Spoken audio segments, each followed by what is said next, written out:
पिछले एपिसोड में हमने देखा था कि थंडर सेलेस्टियल रैम से एक थंडर मैसेंजर आकर पहुंचा हुआ था जो कि वांग पिंग की जान लेने के लिए आया हुआ था, लेकिन बीच में वांग लिन आ जाता है और अपनी पावर का यूज करते हुए उस थंडर मैसेंजर को खूब मारता है। मार मार कर वो उसकी हालत खराब कर चुका था। थंडर मैसेंजर समझ जाता है कि जिस इंसान से वो पंगा ले रहा है वो इंसान बहुत ज्यादा स्ट्रॉन्ग है, वो उसका मुकाबला नहीं कर सका। इस वजह से वो मैसेंजर वहां से भागने की कोशिश करता था कि किसी भी तरह से अपनी जान बचाकर वहां से भाग निकले। तब तक के वांग पिंग की हालत खराब होने लग गई थी और वो बूढ़ा हो चुका था, तो वो मरने के कगार पे पहुंच जाता है। लेकिन फिर भी वो अपने फादर को रिस्पेक्ट देता है, यानी कि वांग लिन को वो रिस्पेक्ट देता है और कहता है कि अगला जन्म भी मिलेगा तो मैं आपका ही बेटा बनना पसंद करता हूँ। और इसके बाद वांग पिंग की जान जा चुकी थी और वांग लिन वापस से अपने आगे के सफर में अकेला ही चला जाता है। जिसके बाद यहाँ से ये एपिसोड शुरू होता है। तो इस एपिसोड की शुरुआत में हम उसी मैसेंजर को देख पाते हैं जो अपनी जान बचाकर भागने की कोशिश कर रहा था, क्योंकि उसके पीछे वांग लिन पड़ा होता है। क्योंकि ये भाग लिया था ना और वांग लिन वांग पिंग के वजह से पीछे रुक गया था, तो वांग लिन वापस से इसके पीछे आकर पड़ चुका था। वो मैसेंजर कह रहा था कि मुझे किसी भी हालत में अपने थंडर सेलेस्टियल रैम पहुंचना होगा, अगर मैं वहां पर नहीं पहुंचा तो बीच में ये वांग लिन मुझे मार डालेगा। पर वांग लिन कहता है कि कितना भी तू कोशिश क्यों ना कर ले, मैं तुझे कहीं पर भी जाने नहीं दूंगा। उसका जो बीस्ट था थंडर पावर वाला, उसको भी वांग लिन ने अपने कंट्रोल में ले लिया था। उसके पास दोनों किलिंग बीस्ट आकर पहुंच चुके थे, एक उसका खुद का और दूसरा उस मैसेंजर का। और मैसेंजर अकेला बस अपनी जान बचाकर भागने की कोशिश कर रहा था। वांग लिन कई सारे डैगर उसके ऊपर फेंक कर मारता है, जितनी भी अटैक हो सकते थे वो सब उसके ऊपर मारने की कोशिश करता है, जिस वजह से वो मैसेंजर ज्यादा दूर तक के भाग नहीं पाता और धीरे धीरे करते वो एक फॉर्मेशन के अंदर ट्रैप हो चुका था जो कि बना था वांग लिन के 7 स्वॉर्ड से। और उस फॉर्मेशन के अंदर वांग लिन ने उस मैसेंजर को ट्रैप करके रख लिया होता है। वो मैसेंजर जब अपनी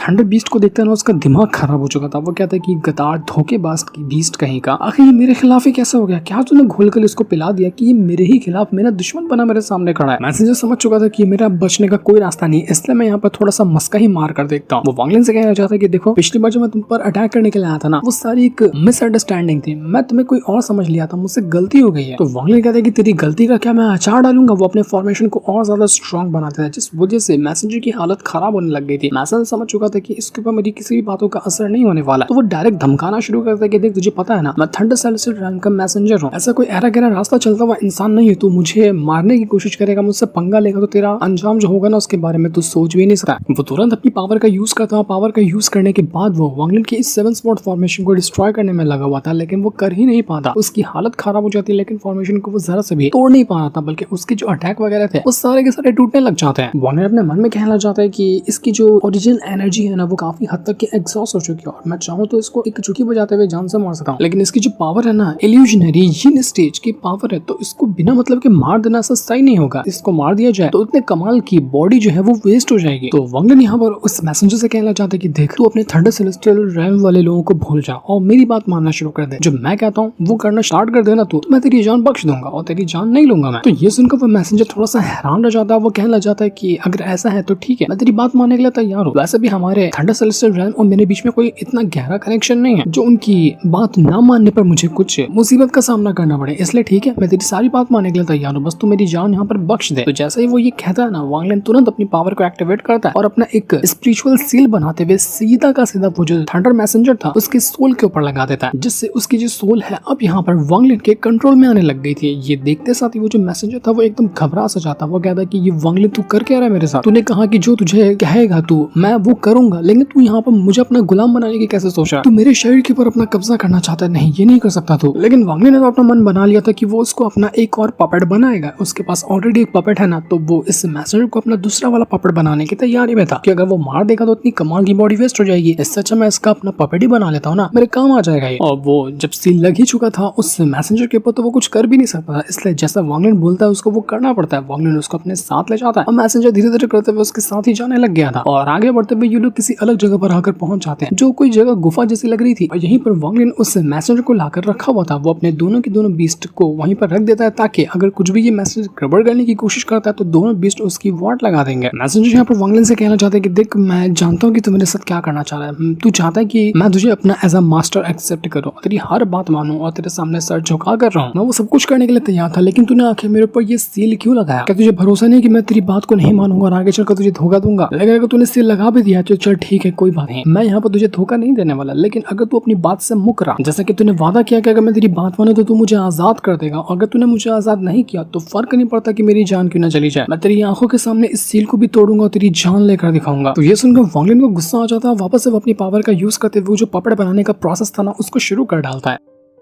तो ये देखने के बाद वो जो मैसेंजर था अपने मन के अंदर सोच रहा था कि मुझे इससे फर्क नहीं पड़ता कि ये वांगलिन कुछ भी मेरे साथ क्यों ना करे, जब मैं हल्की सी भी अपनी ओरिजिन पावर को रिकवर कर लूं ना, तो उसके बाद मुझे एक पल नहीं लगेगा ये सील को डिस्ट्रॉय करने में। एक बार सील टूट जाए फिर मैं दिखाता हूँ इस वांगलिन को कि असल में मैं चीज हूँ क्या। एक बार बस मैं अपने थंडर सेलेस्टियल रैम में पहुंच जाऊँ, उसके बाद मैं वहाँ के लोगों को यहाँ पर बुलाऊंगा और वांगलिन की ऐसी हालत करूंगा ना कि इसको दफन करने के लिए कब्र नहीं मिलेगी, इतने टुकड़े करने वाला मैं इसकी बॉडी के। तो वांगलिन जो था तुरंत यहाँ पर वो जो सोल लैशर था जो कि उसको रेड बटरफ्लाई ने दिया था, उसका इस्तेमाल करते हुए सीधा एक ही अटैक देकर मारता है बस इस मैसेंजर के ऊपर, जिस वजह से उसकी जो सोल थी ना वो बाहर निकल कर फेंका जाती है। तो मैसेंजर कहना चाहता है कि वांगलिन ये तूने क्या किया, तू मेरी आखिर सोल को बाहर निकालना क्यों चाहता है, तू मेरी सोल के साथ क्या करेगा। वांगलिन कहता है कि मैं देखना चाह रहा हूँ कि कहीं आगे चलकर तू मुझे धोखा ना दे दे, इसलिए मैंने सोचा कि तेरे शरीर को अलग कर देता हूँ और तेरी सोल को अलग कर देता हूँ। और वो मैसेंजर कहता है कि तुझे क्या मैं पागल नजर आता हूँ, मुझे पता चल गया कि तू मेरे साथ क्या करना चाह रहा, तू मेरी सोल को इसलिए बाहर निकाला है ताकि मेरा जो शरीर है ना उसके ऊपर तो अपना कब्जा कर सके और उसके पपेट की तरह इस्तेमाल कर सके। मेरी सोल को तो साइड कर देगा लेकिन मेरे शरीर को तो अपने गुलाम की तरह ट्रीट करेगा, अपना पपेट की तरह ट्रीट करेगा, लेकिन ये मैं होने नहीं दूंगा कभी भी। तूने कहा मैं तेरी बात मानूं, मैं सब कुछ करने के लिए तैयार हो गया, लेकिन मैं इस चीज के लिए कभी तैयार नहीं होगा कि तू मेरे शरीर को अपने पपेट की तरह यूज करे। वो तुरंत चले जाता है वांगलिन के ऊपर अटैक करने के लिए, लेकिन वांगलिन अपनी थंडर पावर का यूज करते हुए सीधा का सीधा उस मैसेंजर की जो सोल थी उसके ऊपर अटैक देकर मार देता है, जिस वजह से मैसेंजर की सोल की हालत खराब होने लग गई थी।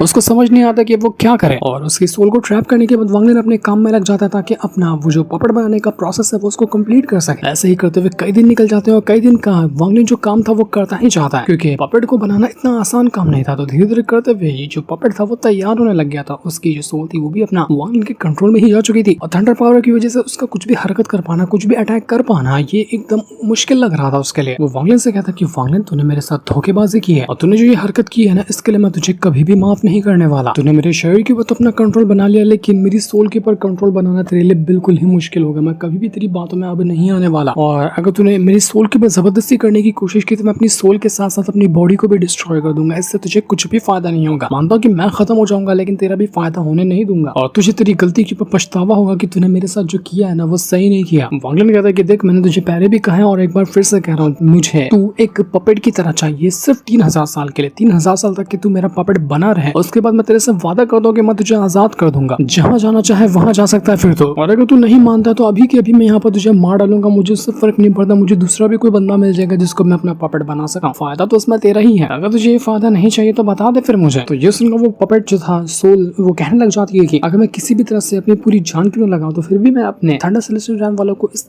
खबर नहीं दे पाऊंगा, वो लोग मुझे बचाने के लिए नहीं आ पाएंगे। तो अगर मैं यहाँ पर मर जाता हूँ तो सिर्फ और सिर्फ मेरा नुकसान है, और अगर मैं इस वांगलिन की बात मान लेता हूँ 3000 साल तक इसका पपेट बन जाता हूँ तो हो सकता है कि मुझे आजाद कर दे और वही मेरे सबसे बेस्ट ऑप्शन होगा। उसके बाद देखा जाएगा कि मैं आगे क्या कर सकता हूँ। इस वजह से वो यहाँ पर वांगलिन के सामने सरेंडर कर देता है कि ठीक है मैं तुम्हारा पपेट बनने के लिए तैयार हूँ। तो अब यहाँ पर वांगलिन आराम से अपना वो जो पपेट बनाने का काम था उसको शुरू कर देता है। वो यहाँ पर उसकी बॉडी को अपना पपेट बनाने में लगा हुआ था और वो उसको रिफाइन कर रहा होता है। रिफाइन करना अभी भी थोड़ा सा बाकी ही था, जब तक कंप्लीट रिफाइन नहीं होता तब तक ये वो पपेट तैयार नहीं होगा। जैसे जैसे वो रिफाइन हो रहा था उसका जो शरीर होता है वो काफी डेंजरस और बहुत ज्यादा खतरनाक लग रहा था। जैसा पिछला वाला पपेट भी एकदम डेंजरस दिखता है उससे भी ज्यादा डेंजरस ये वाला पपेट दिख रहा होता है। वो सोल तो कहने लग जाता है अपने मन में कि अगर मैं यहाँ पर किसी भी तरह से इस वांगलिन का साथ देता हूँ, उसके साथ कोऑपरेट करता हूँ तो ये आराम से मेरी बॉडी को रिफाइन कर लेगा। अगर मैं यहाँ पर कुछ भी करता हूँ तो ये रिफाइनिंग का प्रोसेस खराब हो जाएगा और इससे मेरी बॉडी डैमेज हो सकती है। तो मुझे कुछ भी गड़बड़ करने के बारे में नहीं सोचना चाहिए, जितना हो सकता है उतना इसका साथ देना चाहिए। अगर साथ ना दूं तो फिर इससे मेरा ही सिर्फ नुकसान होगा। ऐसे ही करते करते और भी कई दिन निकल जाते हैं और कई दिनों तक के यहाँ पर वांगलिन और ये जो पपेट बनाने का प्रोसेस था वो चलता ही जा रहा था, जिसमें वो सोल भी उसका साथ दे रही होती है और धीरे धीरे करते हुए उस पपेट के अंदर बहुत ज्यादा तकलीफ होने लग गई थी, क्योंकि फाइनल रिफाइनिंग का प्रोसेस बाकी था और अगर ये हो जाए तो पपेट तैयार हो जाएगा। तो जैसे पपेट तैयार हो रहा था ना उसके अंदर से निकलने वाला और इतना डेंजरस था कि पूरे आसपास के इलाके को वो डिस्ट्रॉय करने लग जाता है और ऐसा लग रहा था कि अब जाकर आखिरकार ये पपेट रिफाइन हो चुका है। लेकिन जैसे इतनी सारी पावर बाहर निकल कर आई थी ना उस पपेट के अंदर से, इससे होता ये कि वो जो सोल थी इस सेलेस्टियल मैसेंजर की वो गायब हो जाती है। मतलब इसका ये हुआ कि जो पपेट बन रहा था वो पूरी परफेक्ट तरीके से नहीं तैयार हो पाया, उसके अंदर कुछ ना कुछ गड़बड़ी आ गई। अगर परफेक्ट तरीके से वो रिफाइन होता तो वो जो सोल थी वो गायब नहीं होती, वो डैमेज नहीं होती। सोल डैमेज हुई मतलब कि पपेट के अंदर गड़बड़ी आई है और इस गड़बड़ी का मतलब ये है कि ये अपनी जो डिवाइन एबिलिटी है जिस काम के लिए वांगलिन ने इसको अपना पपेट बनाया है वो ढंग से यूज नहीं कर पाएगा। वांगलिन कहता है कि मुझे लगा था कि मैं इस बंदे की बॉडी लेकर और जो थंडर सेलेस्टियल बीस्ट है इसका उसका ब्लड एसेंस लेकर दोनों को मर्ज करूं तो आराम से मैं इस पपेट को तैयार कर लूंगा, लेकिन शायद लगता है कि मेरी कैलकुलेशन में थोड़ी सी गड़बड़ हो गई। मुझे और भी कई सारी चीज की जरूरत पड़ती इस पपेट को अच्छी तरह से रिफाइन करने के लिए और इसी वजह से ये हुआ कि मैं पपेट को पूरी तरह से रिफाइन नहीं कर पाया। इसका मतलब कि शायद मैं इस पपेट को जितना मैं अपनी काबिलियत के हिसाब से इस्तेमाल करना सोचा था कि इतना काबिल होगा, मेरे इतने ज्यादा काम आएगा, वो मैं अब नहीं कर पाऊंगा। पर इसका मतलब ये भी नहीं है कि ये पपेट एकदम ही ज्यादा कमजोर बना है, किसी काम का नहीं, एकदम यूजलेस है। नहीं, ये अगर इसको मैं अगर सिल्वर ग्रेड के हिसाब से देखूं तो ये उसके पीक पर होगा। इसके बाद आएगा गोल्डन ग्रेड, वो उसके पीक पर तो नहीं है लेकिन सिल्वर ग्रेड के पीक पर तो हो गई है। तो आगे चलकर अगर मैं किसी और तरह की सोल का इस्तेमाल करूं या फिर मैं अपनी ही सोल का आगे चलकर क्यों ना परफेक्ट तरह से इस्तेमाल करना सीख जाऊं, तो उसके बाद हो सकता है कि मैं इस पपेट को और अच्छी तरह से रिफाइन कर लूंगा। जो यहाँ पर आज गड़बड़ी हुई है ना, उस टाइम मैं उस गड़बड़ी को फिक्स भी कर सकता हूँ। तो उसका ऐसा छोड़ देना मतलब नहीं है, मैं इसको अपने पास से रख लेता हूँ और जब मुझे सही चीज मिल जाएगी तो उसके बाद मैं इस पपेट को पूरी तरह से रिफाइन अच्छी तरह से कर लूंगा।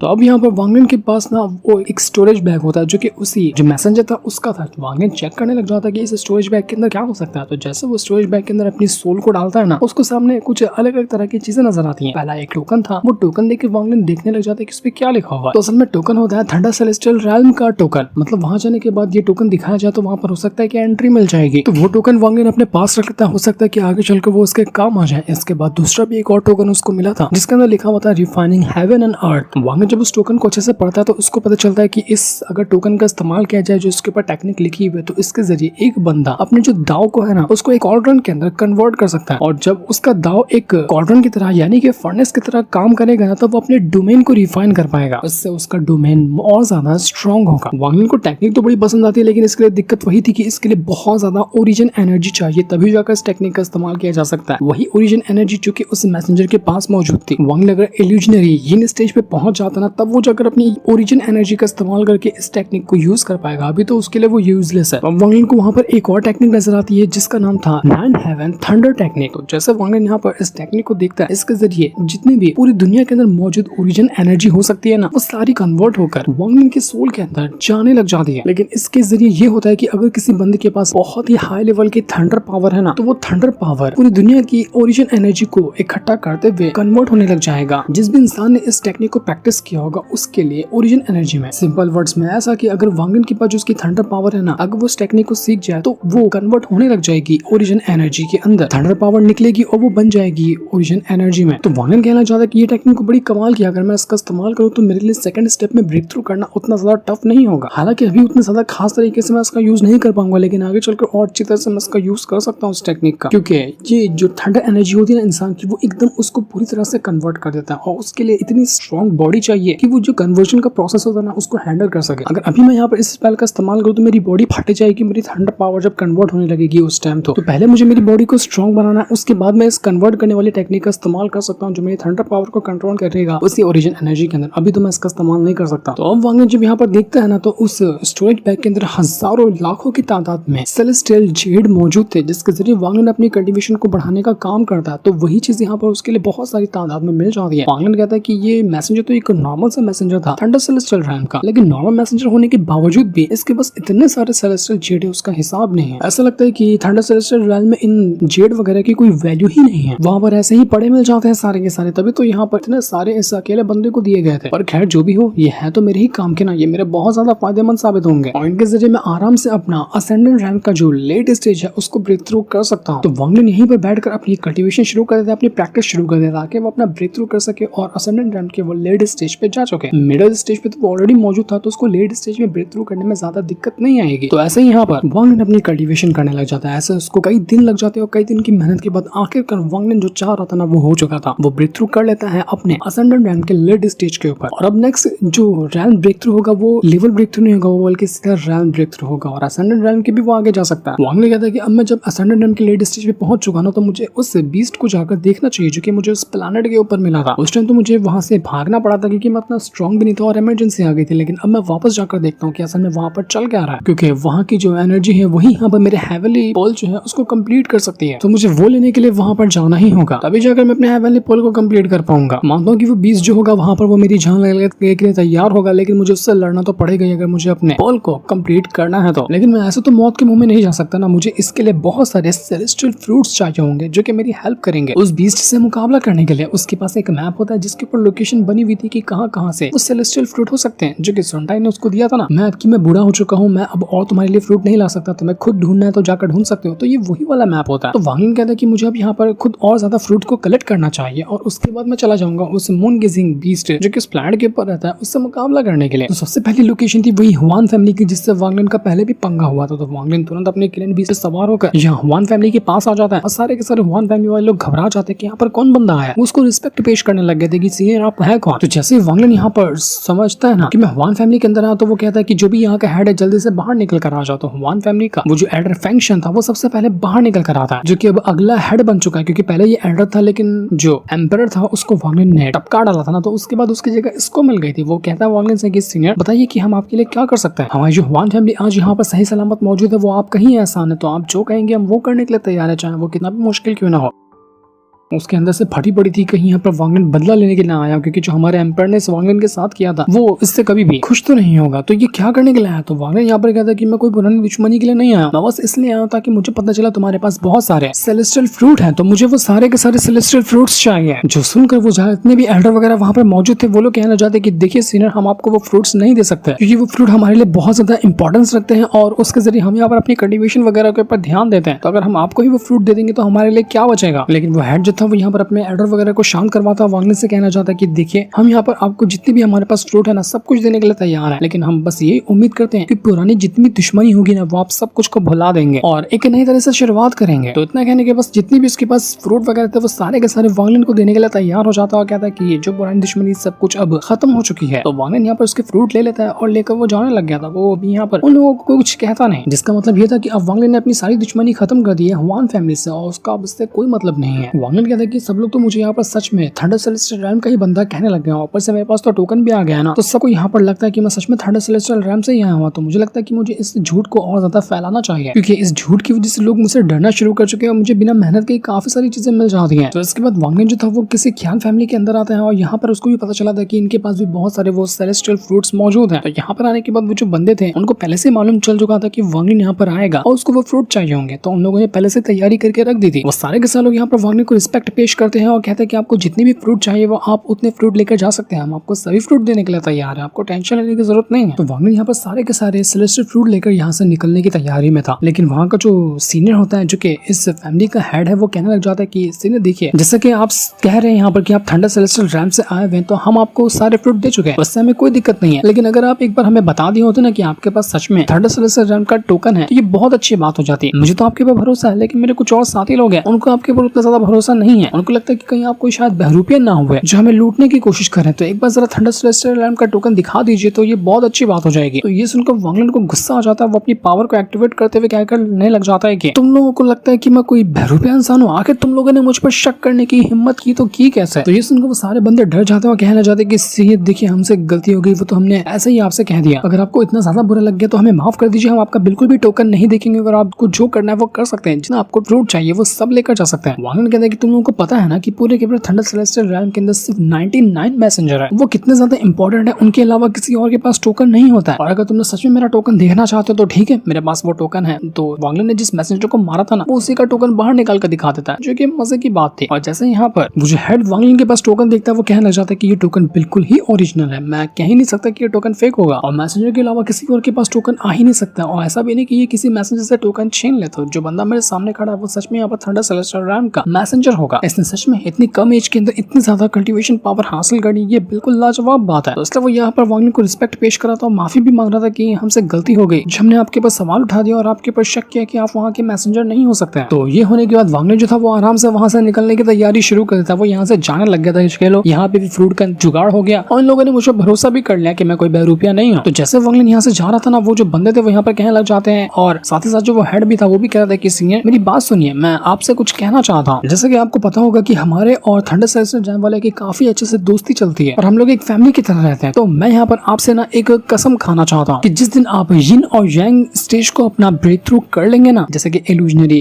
यिन और यांग स्टेज होता है उसको अगर आपने ब्रेक थ्रू कर लिया तो उसके बाद हमारा जो पूरा का पूरा ये किन फैमिली है ना वो आपकी बात मानने के लिए तैयार हो जाएगा, हम आपको अपना मास्टर एक्सेप्ट करेंगे, क्योंकि थंडर सेलेस्टियल रैम के जितने भी मैसेंजर होते हैं उनका अलग अलग एक सेक्ट होता है जो कि दुनिया के अलग अलग हिस्सों में वो बना कर रखते हैं, तो हम आपको अपना सेक्ट ऑफर करने के लिए तैयार है, आपको बस अगर हामी भरनी है तो आप हाँ कह सकते हैं इसके लिए। लेकिन वांग ने सोच में पड़ गया था कि यार मैं तो सच में थंडर सेलेस्टियल रैम का मैसेंजर नहीं हूँ, और अगर बाद में किसी को मेरा झूठ पता चल गया तो बहुत बड़ी दिक्कत आएगी। इसलिए मुझे नहीं लगता कि मुझे ये चीज एक्सेप्ट करनी चाहिए। इनका सेक्टर मैं ले लूं वो भी एक झूठ के बिना पर, ये बहुत बड़ी गड़बड़ हो जाएगी। तो मैं तो ये ऑफर एक्सेप्ट नहीं कर सकता। तो वांग ने सीधा सीधा उनसे कहा था कि देखो तुमने जो ऑफर मुझे दिया, मैं दिल से तुम्हारा शुक्रिया करना चाहता हूँ कि तुमने मेरी इतनी ज्यादा रिस्पेक्ट की और इतना बढ़िया मुझे ऑफर दिया, लेकिन माफ करना कि मैं ये ऑफर एक्सेप्ट नहीं कर सकता। इतना कहने के बाद वांग ने तो वहां से निकल चुका था। ये देखने के बाद वो जो हेड था वो कहना चाहता है कि नहीं आप ऐसा नहीं कर सकते, लेकिन वो कर भी क्या सकता था। वो कहना चाहता है कि हो सकता है कि अब हमारी कोई भी थंडर सेलेस्टियल रैम वालों से दोस्ती नहीं हो सकती, क्योंकि मैंने वांगलिन का पहले भी भरोसा तोड़ा है। जब मैंने हुआन फैमिली का साथ दिया था तो ये वही बंदा था जो कि कुछ टाइम पहले हुआन फैमिली के कहने पर वांगलिन को मारने के लिए गया था ना, लेकिन वांगलिन ने इसकी जान बख्श दी थी। तो वही वो कह रहा था कि हो सकता है कि जब मैंने हुआन फैमिली का साथ दिया था ना, इस वजह से वांगलिन मुझसे नाराज है, उसने मेरा ये पूरी की पूरी सेक्ट को लेने का भी ऑफर ठुकरा दिया। अगर वो मुझसे नाराज नहीं होता तो ये ऑफर पक्का एक्सेप्ट कर लेता।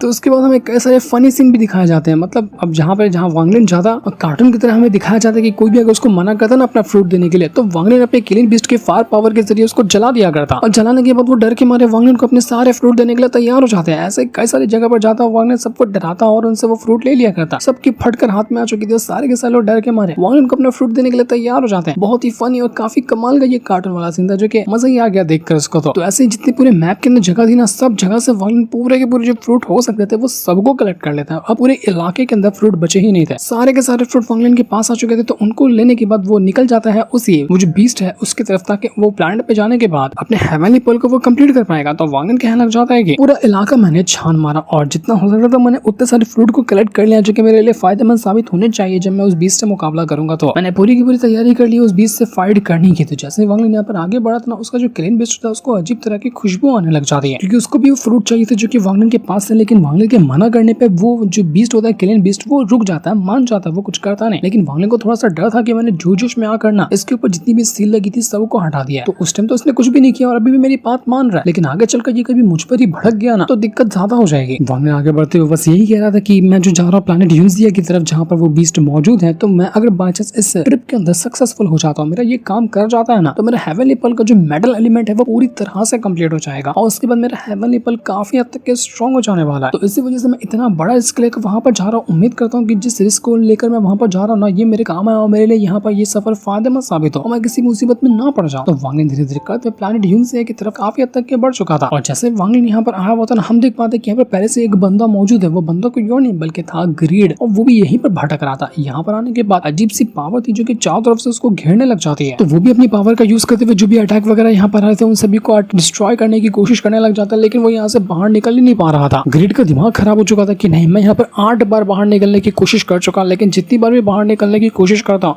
हर बार कोई ना कोई दिक्कत ही सामने आ जाती है। मैं सब बाहर निकल ही नहीं पा रहा हूँ, लेकिन कुछ भी क्यों ना हो, जब मैं यहाँ से बाहर निकल कर ही रहूंगा, मैं यहाँ पर फंस कर नहीं रह सकता, क्योंकि उसको भी प्लैनेट यूनिसिया की तरफ जाना था। लेकिन रास्ते में कुछ ऐसी अजीब सी चीज थी जो उसको बार बार पकड़ रही थी। वो कितना भी कोशिश क्यों ना कर ले, वो उस चीज से अपने आप को बचा ही नहीं पा रहा था। वो कहता है कि नहीं, ये नहीं हो सकता, मैं कितनी बार यहाँ से बाहर निकलने की कोशिश कर रहा हूँ, लेकिन मैं यहाँ से जा क्यों नहीं पा रहा। वो कौन सी चीज है जो मेरे पीछे हाथ धोकर पड़ गई है, मुझे जाने दे यहाँ से। अजीब से ऑक्टोपस जैसे हाथ थे जो उसको चारों तरफ से एनी टाइम घेर रहे थे। वो जब भी भागने की कोशिश करता ना, तो वो जो ऑक्टोपस जैसे हाथ थे वो उसको दबोच लिया करते, और यही वजह से वो यहाँ से बाहर नहीं जा पा रहा था। वो पागल हो जाता है कि नहीं, मुझे यहाँ से किसी भी तरह से बाहर निकलना, मैं बाहर निकल के रहूंगा। जिसने भी यहाँ पर मेरे साथ ये हरकत करने की कोशिश की ना, मैं उसको छोड़ूंगा नहीं। ये सब कुछ हुआ है उस वांगलिन की वजह से। अगर वांगलिन यहाँ पर नहीं आया होता ना, तो मुझे भी यहाँ पर नहीं भेजा जाता। मैं गलती से यहाँ पर आ गया उस ऑल सीर वगैरह की वजह से, और मुझे वांगलिन को ढूंढने का, उसका पीछा करने का काम दे दिया गया। मैं बुरी तरह से फंस चुका, मुझे समझ नहीं आ रहा कि मैं करूँ तो करूँ क्या। वो वांगलिन को ही बार बार दोष देने लग गया था, लेकिन वो कितना भी कोशिश क्यों ना कर ले, कुछ भी फायदा नहीं होता। और जो भी ऑक्टोपस जैसे हाथ बाहर निकल रहे थे वो उसको पूरी तरह से दबोच कर घसीट लेते अपने अंदर ही। लेकिन ये था क्या, कौन सी चीज थी जो उसको अपने अंदर घसीट रही थी, वो तो अभी हमें नहीं दिखाया जाता। वो हमें पता चलेगा नेक्स्ट एपिसोड के अंदर, जिस दिन को दिखाते। साथ ही ये वाला एपिसोड यहीं पर एंड हो जाता है। Thanks for watching.